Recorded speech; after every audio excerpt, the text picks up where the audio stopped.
இந்த மாதம் ரிஷப ராசிக்காரர்களுக்கு 9 மற்றும் 10ஆம் வீடுகளுக்கு அதிபதியான சனி 10ஆம் வீட்டில் அமர்ந்து பலமான ராஜயோகத்தை ஏற்படுத்தி உங்களை மிகவும் கடின உழைப்பாளியாக மாற்றுவதால் இந்த மாதம் உங்கள் வேலைக்கு சிறப்பாக இருக்கும்.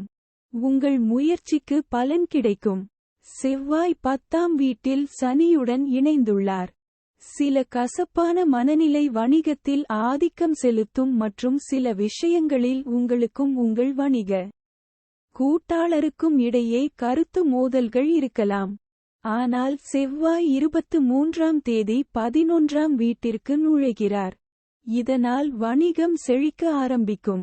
உங்கள் வணிகத்தின் வேகம் விரைவாக மேம்படும். நீங்கள் முன்னேற்றம் அடைவீர்கள்.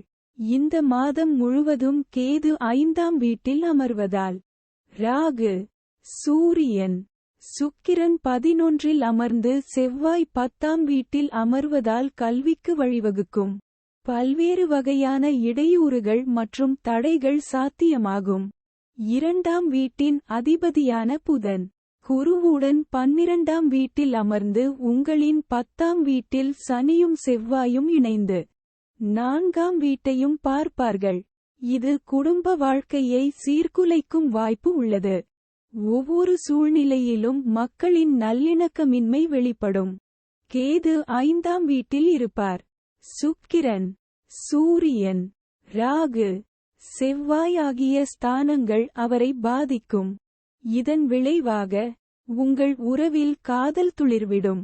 ஆனால் பெரும்பாலான நேரங்களில் ஒரு முரண்பாடான சூழ்நிலை உருவாகலாம். நீங்களும் உங்கள் காதலியும் ஒன்றாக நேரத்தை செலவிட முடியாது மற்றும் ஒருவருக்கொருவர் பொய்யான குற்றச்சாட்டுகளை கூறலாம். இது உங்கள் உறவில் குறிப்பிடத்தக்க வேதனையை ஏற்படுத்தும். 7ஆவது வீட்டில் சனியின் பார்வையால் திருமணங்கள் தடைபடலாம். வேலை விஷயத்தில் உங்களுக்கும் உங்கள் மனைவிக்கும் கருத்து வேறுபாடு இருக்கலாம். உங்கள் வாழ்க்கை துணையும் வேலை செய்யலாம். இதன் விளைவாக உங்களுக்காகவும் உங்கள் குடும்பத்திற்காகவும் அவர் அல்லது அவளால் போதுமான நேரத்தை ஒதுக்க முடியாமல் போகலாம். மாத தொடக்கத்தில் ராகு, சூரியன், சுக்கிரன் உங்கள் 11ஆம் வீட்டில் பெயர்ச்சிக்கிறார்கள். நீங்கள் ஒன்றுக்கு மேற்பட்ட வேலைகளைச் செய்தால் உங்கள் எல்லா வணிகங்களிலிருந்தும் வருவாயைச் சேர்க்கவும் உங்கள் வருமானம் உயரும்.